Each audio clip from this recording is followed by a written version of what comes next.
Mon podcast aurait pu s'appeler comme ça, l'homme qui voulait être heureux. Jusqu'à en perdre haleine, à m'en faire des cloques sur les mains, pendant 37 ans, j'ai essayé de défricher mon jardin intérieur sans jamais comprendre comment le cultiver. Et depuis, à force de passer du temps dans ce jardin, j'ai compris des choses. Je les ai testées et j'en récolte les fruits aujourd'hui. Quand je regarde par la fenêtre au fond de moi, je vois un jardin bien plus lumineux et beaucoup plus coloré. Je te propose aujourd'hui de mettre ta vie en pause pendant 10 minutes, d'attraper tes bottes et tes gants, de sortir ton arrosoir pour semer 5 graines que je vais t'offrir dans cet épisode. Si la météo est clémente, d'ici quelques jours, ton jardin intérieur devrait être plus riche, épanoui et plein de sens. Bienvenue sur Dépasse-toi, je suis Sylvain et la promesse de mon podcast est simple, t'aider à te créer la vie que tu mérites. Quand je ne suis pas devant le micro, j'accompagne les personnes sensibles à se transformer. Et au fil des épisodes, je vais te partager les prises de conscience qu'elles ont eues et qui leur ont permis de s'épanouir. Tu vas comprendre entre autres comment mieux te connaître, avoir de belles relations, apaiser ton mental et trouver ta place, celle où tu te sentiras aimé et reconnu à ta juste valeur. Si tu veux profiter de tout ce que j'ai à t'offrir, abonne-toi à mon courrier privé sur sylvainviens.com. Installe-toi confortablement. Je te souhaite une très belle écoute. Merci à Joultou pour son commentaire 5 étoiles sur Apple Podcast. Quel réalisme. J'écoute à la chaîne les épisodes et j'ai l'impression que tu me parles à l'oreille. Prends conscience de ce que je suis en train de te démontrer et passe à l'action. Mais bon, j'attends encore. Mais quoi ? Merci Sylvain, je cherche encore les réponses ou mes propres chemins. En attendant, j'apprécie tes podcasts. Alors merci beaucoup Joultou, et j'ai envie de te dire, il y a deux choses. Il y a la théorie et la pratique. Merci en tout cas pour ta participation, parce que ce genre de commentaires permet à mon podcast de monter dans les charts et d'être découvert. Donc un grand merci à toi. Revenons à notre sujet du jour, le chemin vers le bonheur. Voici à quoi ressemblait ma vie d'avant. De temps à autre, je me levais avec le sourire. J'entendais les petits oiseaux chanter. Je regardais par la fenêtre et voyais le soleil. Je me sentais vivant, vibrant et aimant. Je me disais que la vie pouvait être belle. J'étais serein et je ne me posais aucune question. Je remerciais l'univers pour la journée qui s'offrait à moi. Malheureusement, beaucoup plus souvent, je me levais mélancolique. Je me sentais malheureux sans trop savoir pourquoi. J'avais envie de rester sous la couette et je laissais les volets fermés. En sortant dans la rue, je voyais des comportements et des situations qui me paraissaient tellement injustes. Je me sentais mourant, agonisant et détestable. J'entendais la voix au fond de moi qui me disait « À quoi bon ? La vie ne sert à rien, c'est trop dur. » Je me disais que je n'avais pas envie de vivre ça et je rêvais souvent au jour où ça se finirait. Le premier apprentissage que j'ai envie de te partager, c'est que la vie n'est pas toute rose. Elle est dure, elle est difficile, compliquée des fois, et puis elle s'éclaircit. Elle devient plus simple, plus légère, plus agréable. Tu peux reprogrammer ton cerveau à voir le positif, à repérer les personnes souriantes plutôt que les personnes malheureuses avec le visage fermé et terne, à entendre les cuicuis plutôt que les klaxons, à voir la beauté de la nature plutôt que les mochetés de l'humanité. Tu peux le recoder afin qu'il devienne optimiste et qu'il t'apporte espoir et joie. Avant, j'évitais toutes les situations qui pouvaient générer impatience, frustration, colère, haine. J'essayais de contrôler tout ce qui se présentait à moi, afin de ne pas avoir à attendre, ou à ne pas m'agacer car une action n'avait pas été réalisée à ma manière. Je passais mon temps sur les sites de météo de trafic routier, pensant que ça servait à quelque chose. Comme si en faisant ça, les conditions allaient évoluer. Ça n'aidait en rien. Je faisais pareil avec les personnes. Je n'étais pas capable de me sentir abandonné, rejeté. Alors, avant que ça arrive, j'anticipais. Je pensais que le contrôle allait me rendre heureux, mais il est tellement lourd à vivre. J'aurais aimé que quelqu'un repère ce comportement chez moi et m'explique que le surcontrôle rend malheureux. Ayant beaucoup d'énergie et un leadership naturel, j'ai réussi à tenir mon environnement sous contrôle. Mais à quel coût ? J'étais épuisé. J'avais une telle charge mentale. Mon cerveau ne s'arrêtait jamais et me créait des belles nuits d'insomnie. Je n'étais pas vraiment moi-même et je n'autorisais pas les autres à l'être. Quand je perdais le contrôle, je ruminais la manière dont ça s'était passé. Et pour éviter à nouveau ça, je me projetais dans des scénarios pires les uns que les autres. Aujourd'hui, je contrôle ce que je peux contrôler. Et tout le reste, je l'accepte, je l'accueille et je grandis à travers ces moments. Le lâcher-prise, c'est le deuxième apprentissage que j'avais envie de te partager.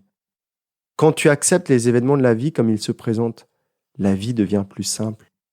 Tu mets de l'énergie là où cette dernière aura un effet positif sur ta vie. À quoi bon vouloir un monde en paix si l'on n'est même pas capable de se sentir en paix avec soi-même? Ce lâcher-prise est impossible à atteindre si tu ne peux pas accueillir les émotions qui chahutent. Donc je passe au troisième apprentissage. La gestion, l'accueil et la compréhension des émotions. Pendant un moment, j'ai cru qu'il fallait faire disparaître toutes les émotions négatives. La colère, la tristesse, la peur, la frustration, la déception, la jalousie, la honte, l'insécurité. Au contraire, je pensais qu'il fallait créer des émotions que positives. La joie, l'amour, la gratitude, la paix, le soulagement, l'excitation, l'enthousiasme, la fierté, la sérénité, l'optimisme. Or, toutes ces émotions, négatives ou positives, ont leur place. Elles ont des choses à nous dire. Si tu rejettes la colère, jamais tu ne te feras respecter. Ou jamais tu n'auras la force et le courage de passer à l'action. Si tu te bats contre la peur, tu prendras des risques inconsidérés et tu ne fuiras jamais des situations dangereuses. La tristesse permet de réfléchir, de mieux comprendre les situations et les personnes et d'identifier certaines erreurs. Si tu la rejettes, jamais tu ne chercheras de solution et donc jamais tu ne solutionneras tes problèmes. Quant à elles, les émotions positives vont te permettre de cultiver ton bien-être en synthétisant dans ton corps des molécules qui font du bien. Elles vont aussi te permettre de renforcer tes liens aux autres. Elles vont aussi te permettre de renforcer ta confiance en toi. Alors si tu veux vraiment être heureux, cultive les émotions positives, car c'est bien moins naturel que les négatives. Regarde à l'extérieur, si tu laisses un terrain en friche, les mauvaises herbes vont se développer sans rien demander. Mais tu auras rarement de belles fleurs ou de beaux arbres fruitiers. Attention, écoute aussi tes émotions négatives, car leur message est important. Et c'est ça le troisième apprentissage. Passons au quatrième apprentissage. Le Sylvain d'avant était dans la réaction. Il reproduisait les schémas du passé.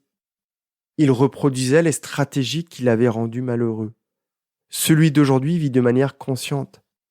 Rares sont les personnes qui peuvent appuyer sur mes boutons et déclencher des réactions qui ne me plaisent pas.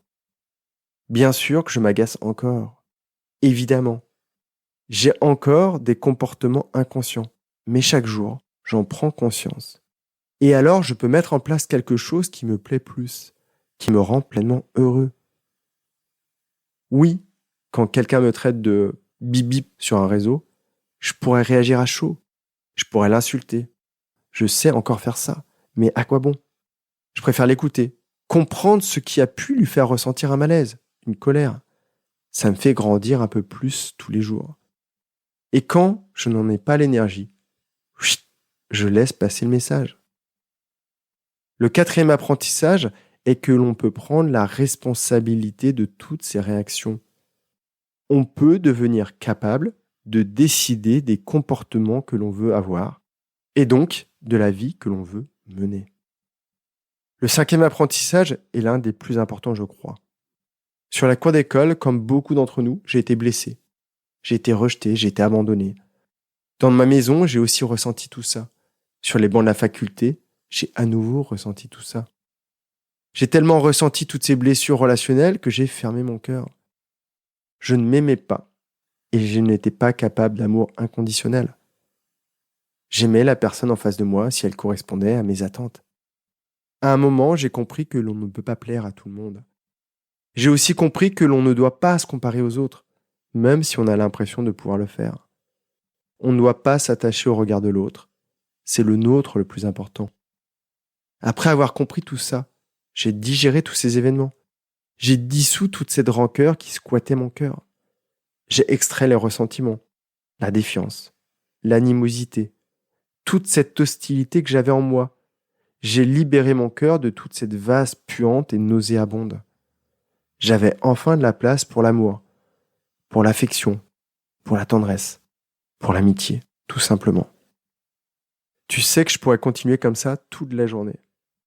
Mais pour éviter de me disperser, je vais te répéter ces 5 idées. La première, accepte que la vie ne soit pas un long fleuve tranquille. Il peut le devenir si tu apprends à laisser couler les événements difficiles.